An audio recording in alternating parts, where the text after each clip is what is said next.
Good morning everyone and welcome to the class of chemistry. So students, today we are going to start with a new lesson, and that is the atoms and the molecules. So in this particular lesson we will be studying about the atoms, about molecules and about the different laws of chemical combination. So what do we mean by the laws of chemical combinations? So whenever we are studying a chemical reaction, so all those reactions, they basically fulfill certain laws, and those laws are known as the laws of chemical combinations. So we will be studying them also. At the same time, we will also be studying about the different type of numericals that can be solved on the basis of these laws, right? So now let's start with the lesson. But directly to start with the lesson, it's always better to first of all find out what is an atom. Atom आया कहाँ से, atom की concept कहाँ से आया, atoms कैसे कौन से फीचर्स थे जिनको सबसे पहले डिफाइन किया गया, right? So the first theory that was given by Dalton, that was regarding the atoms.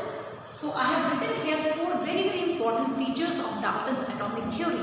So I am going to explain you one by one. The first feature that says is that all the matter are made up of very small particles known as atom. उन्होंने कहा every matter, हर एक matter किस चीज़ से मिलकर बना है, बहुत छोटे छोटे पार्टिकल से मिलकर बना है, और इसी छोटे पार्टिकल को हमने नाम दिया है atoms.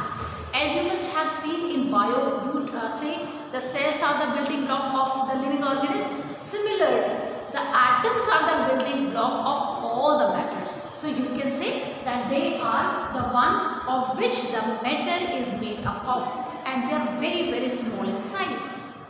Second point, atoms are indivisible. Dalton had an opinion that atoms cannot be divided. Indivisible means, divisible means divide. In other आगे लग गया तो इसका मतलब cannot be divided. He said that we cannot break the atom into its constituent compounds या फिर into its constituent parts. हम उसको divide नहीं कर सकते, हम उसके constituent parts नहीं बता सकते कि किससे मिलकर ये बना है, क्योंकि हम उसे divide ही नहीं कर सकते. Third very important point that Dalton gave was that atoms of a given element are always identical. It means that they have got the same mass and the same chemical properties. For example, he said that if we take the element as iron, अगर आपने अपने घर में देखा होगा तो उन्होंने कहा आयरन के जितने भी एटम्स होंगे उनका साइज या फिर उनका मास और उनका केमिकल बिहेवियर या फिर केमिकल प्रॉपर्टीज हमेशा सेम होंगी. जो आयरन मेरे घर में है या जो आयरन आपके घर में है, उसमें कोई भी डिफरेंस नहीं होगा. उसके सारे के सारे एटम्स के होंगे, सेम होंगे मास में और अपनी केमिकल प्रॉपर्टीज में, right? Next point that he said was atoms of the different elements will have the different atomic masses and the different chemical properties. उन्होंने कहा बिल्कुल उसी तरीके से अगर हम दो डिफरेंट एलिमेंट्स ले लेते हैं तो इन दोनों ही एलिमेंट्स के जो एटम्स होंगे उनका मास और उनकी केमिकल प्रॉपर्टीज बिल्कुल डिफरेंट होगी. It means that the two atoms that belong to the two different elements can not have the same mass and the same chemical properties. So these were the few important points that was given by Dalton, right? But now if we talk about atom, अगर आपसे atom की बात करूँ, मैंने आपसे कहा atom बहुत छोटे हैं, लेकिन मैम कितने छोटे हैं? What is the size of an atom? So atoms are very small and their unit in which they are measured is nanometer and is represented by nm, and they are of the size of 10 raised to the power 9 nanometer. इनका जो size है वो कितना है? 10 raised to the power 9 nanometre. इतना छोटा size है atoms का, ठीक है? ओके, अगर हम बात करते हैं एटम्स की, तो एटम्स क्या है? एक और बहुत इंपॉर्टेंट फीचर है apart from this Dalton theory. Atoms की अगर हम अभी मॉडर्न एरा में बात करें तो atoms they are the basic thing that undergoes the chemical reaction. Atoms ही पार्टिसिपेट करते हैं किसी भी केमिकल रिएक्शन में, ठीक है? और जो एटम्स हैं they can have the individual existence और may not have the individual existence. अब मैम इसका मतलब क्या हुआ? Okay, so I said atoms are very small and they can have the individual existence or may not have. It means या तो atoms अगर हम डिफरेंट एलिमेंट्स के ले या तो अकेले पाए जाएंगे, for example helium, neon, argon. अगर आप बात करें तो हीलियम प्रेजेंट हो सकता है, नियॉन का सिर्फ एक एटम प्रेजेंट हो सकता है। लेकिन अगर हम बात करें हाइड्रोजन की, तो हाइड्रोजन, नाइट्रोजन, ऑक्सीजन, ये सारे के सारे जो एलिमेंट्स हैं बच्चों, they can not have the individual existence. ये हमें नेचर में एक सिंगल एटम के फॉर्म में नहीं मिलते। Hydrogen is always present in the form of H2, nitrogen is present in the form of N2 and oxygen is always present in the form of O2. So the atoms they may have the individual existence, या तो वो एक अकेला atom भी पाया जा सकता है, या फिर कुछ एलिमेंट्स ऐसे भी हैं जिनका एक सिंगल एटम इन्वायरमेंट में प्रेजेंट नहीं हो सकता। लेकिन दोनों ही तरीके के जो ये एटम्स हैं वो किसी भी केमिकल रिएक्शन में पार्टिसिपेट कर सकते हैं। तो क्वेश्चन कभी पूछ सकते हैं आपसे that can the atom have individual existence? तो आपका आंसर आएगा yes, they can have, because all the elements cannot have all the atoms in their duplet form। ठीक है, वो कभी कुछ जरूरी नहीं कि जितने भी एलिमेंट्स आपके प्रेजेंट हो उनके हमेशा मॉलिक्यूलर फॉर्म ही प्रेजेंट हो। हमारे पास ऐसे भी एलिमेंट है जो कि अपने एटॉमिक फेस में भी रह सकते हैं। ठीक है, तो this was very important point again. Okay, now coming to the thing that how the atoms were shown. पहले एटम्स को कैसे रिप्रेजेंट किया जाता था, तो आपको मैं कुछ बताऊंगी। जैसे कि अगर मैं आपसे बात करूं कि फॉर एग्जांपल कार्बन, या चलो कार्बन को अगर मैं करूँ तो अभी आप कार्बन कैसे रिप्रेजेंट करते हैं ऐसे, लेकिन पहले जो डाल्टन्स ने अपने सिंबल्स दिए थे एलिमेंट्स को रिप्रेजेंट करने के लिए, तो he represented carbon and he shaded this portion. This was carbon, he represented carbon atom in this way. Today oxygen is represented in the form of O. He also represented it in the form of a sphere, empty from inside. Again, nowadays we write copper as Cu, but he gave it the symbol as C. Again, for lead we write Pb, but he said L. So ऐसे उन्होंने बहुत सारे different features दिए थे। Phosphorus, it is represented by P, but he gave the symbol as SA. This one, you can see them in front of cars now, right? So these were the symbols that was given by Dalton, but these symbols were very difficult to draw. अगर मैं आपसे कोई chemical reaction पूछूं, तो अगर आप यही symbols बनाते रह जाएंगे तो how much time you people are going to take? A lot of it, right? तो ये जो जितने भी symbol डाल्टन ने दिए थे, they were not very useful because they took so much of time. और उसके बाद हमारे नेक्स्ट साइंटिस्ट थे जिन्होंने एलिमेंट्स को किसके फॉर्म में देना शुरू किया, जो हम आज पढ़ते हैं, right? So how it work, now we are going to see. Now we have already seen that what were the different symbols that were used by Dalton to represent the different type of elements, but nowadays it is not being used because it is a method that took so much of time. Right, so J.J. Berzelius was the next scientist who basically worked in this field, and finally we are now representing the elements on the basis of their symbols. For example, hydrogen, we write H; helium, we write He; lithium, Ni, right? Then lithium, beryllium, then boron, then carbon, then nitrogen, then oxygen, then fluorine, and then comes neon. Then comes sodium, then comes magnesium, then comes aluminium, then comes silicon, phosphorus, sulfur, then comes chlorine, then comes argon, then comes potassium, and then comes the hydrogen.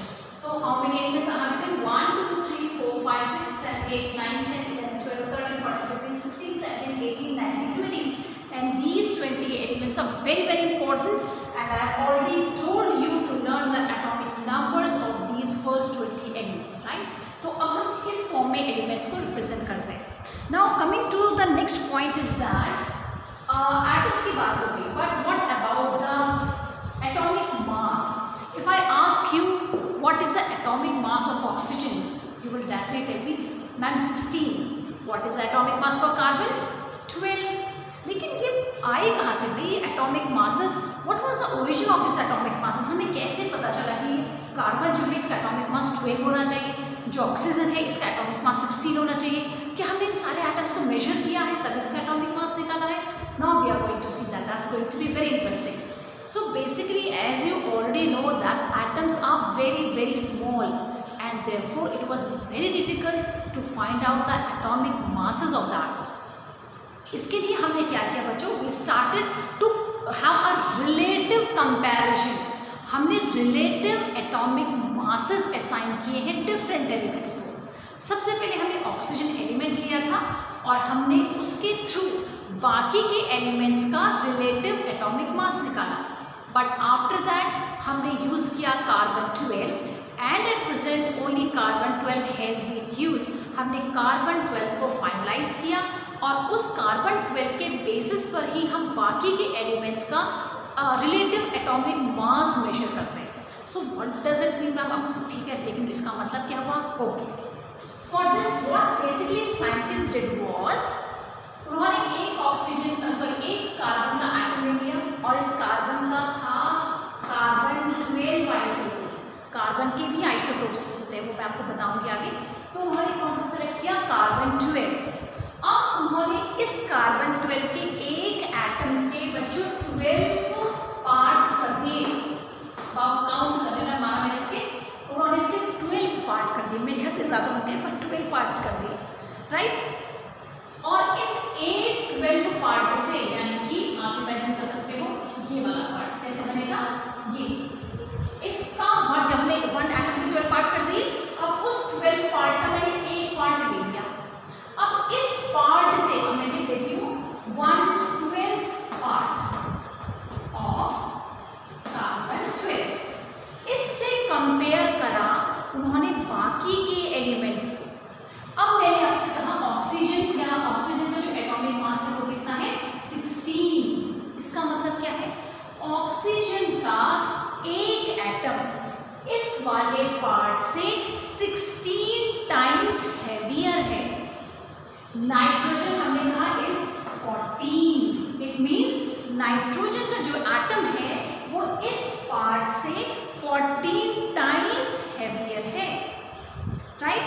अब हमने एक और example ले लो, बहुत सारे examples हैं, you can put a different example. For example calcium, the atomic mass is 40. Then it means calcium का जो एक एटम है वो इस पार्ट से 40 टाइम्स हैवियर है, ठीक है. तो अब हम कैसे बता सकते हैं what is the relative atomic mass? The relative atomic mass means if we take a particular element and tell its atomic mass, this shows that a particular element is that much times heavier than 1/12 part of carbon 12 isotope. हम किसी भी atom का जब atomic mass बताते हैं तो इसका मतलब है कि वो पर्टिकुलर एटम कार्बन 12 के एटम के 1/12 पार्ट के कितने टाइम्स हैवियर होता है, वो कहलाता है रिलेटिव एटॉमिक मास. क्लियर है? अब हमने यहाँ पे रिलेटिव क्यों बोला? क्योंकि हम यहाँ पे कंपैरिजन किया है. किसके बीच में कंपैरिजन किया है? कार्बन 12 के 1/12 पार्ट से. क्लियर है? तो एक बार और मैं आपको रिवाइज कराती हूँ. What we said is that carbon का एक एटम लिया, C12 कार्बन एटम, एंड मैंने उसको 12 इक्वल पार्ट्स में डिवाइड कर दिया. अब इस 12 पार्ट का भी मैंने एक पार्ट ले लिया, तो ये पार्ट क्या कहलाएगा? आपने मैथ्स पढ़ी है, 1/12 पार्ट. 1/12 पार्ट का मतलब क्या होता है बच्चों? कि मैंने एक एटम के 12 पार्ट्स करे और उनमें से एक पार्ट ले, तो दिस इज 1/12 पार्ट.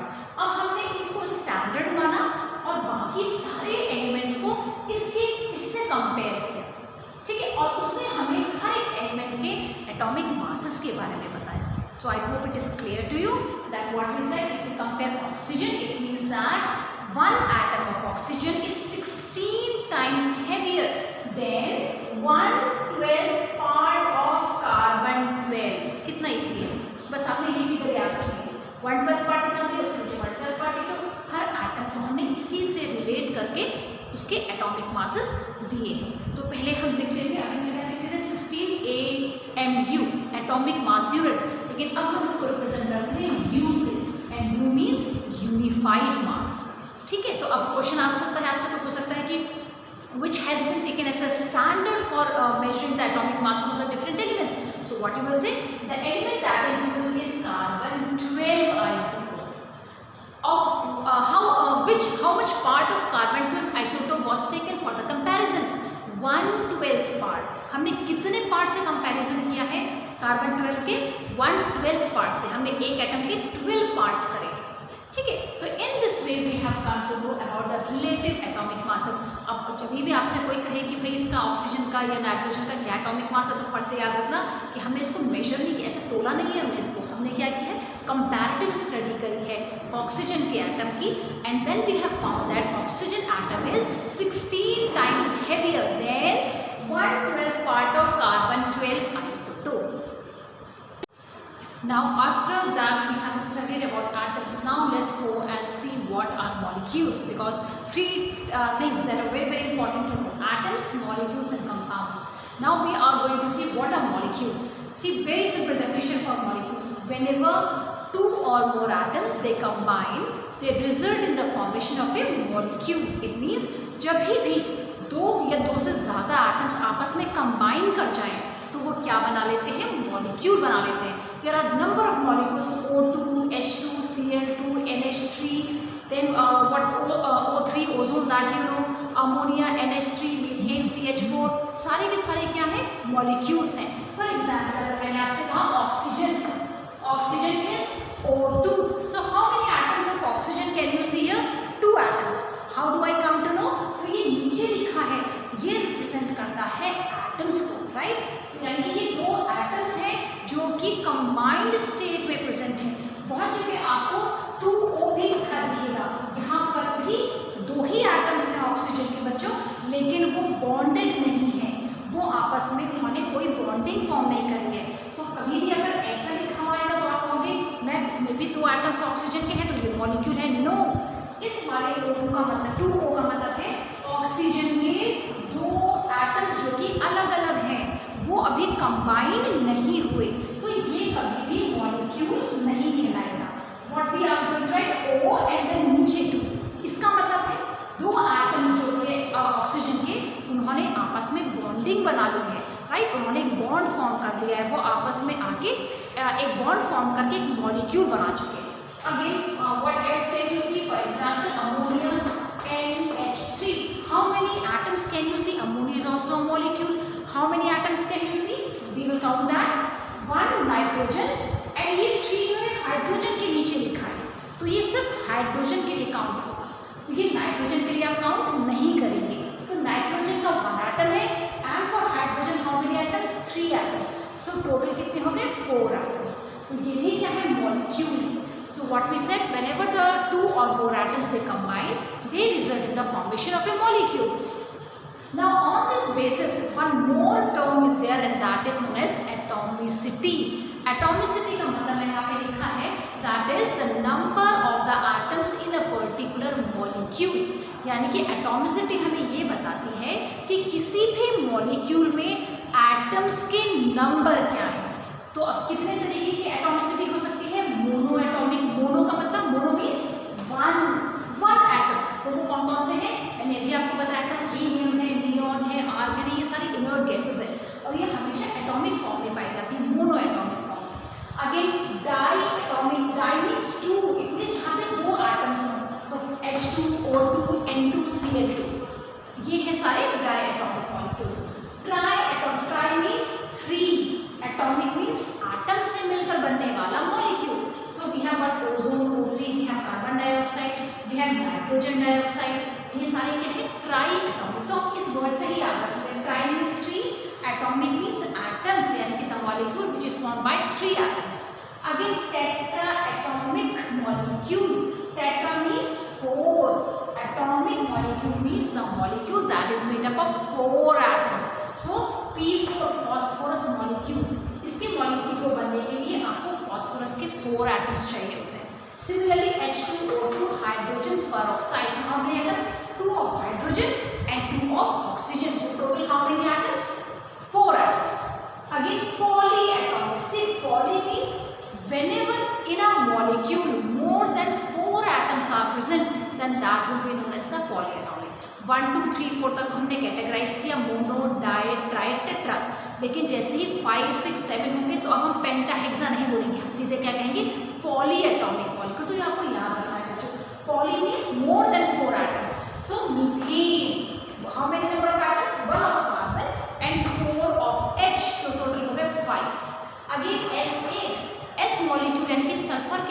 मॉलिक्यूल को बनाने के लिए आपको 8 एटम्स चाहिए होते हैं, तब वो एक मॉलिक्यूल बनाता है सल्फर का।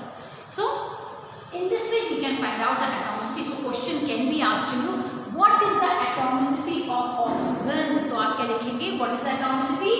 2। What is the atomicity of ammonia? 4। ये आपसे क्वेश्चन पूछ सकते हैं, name a molecule that is diatomic. तो आप लिखेंगे O2N2। Name a molecule that is tetraatomic, फिर आप लिख सकते हैं P4H2O2, राइट। तो दोनों तरीके के क्वेश्चन आपसे पूछे जा सकते हैं।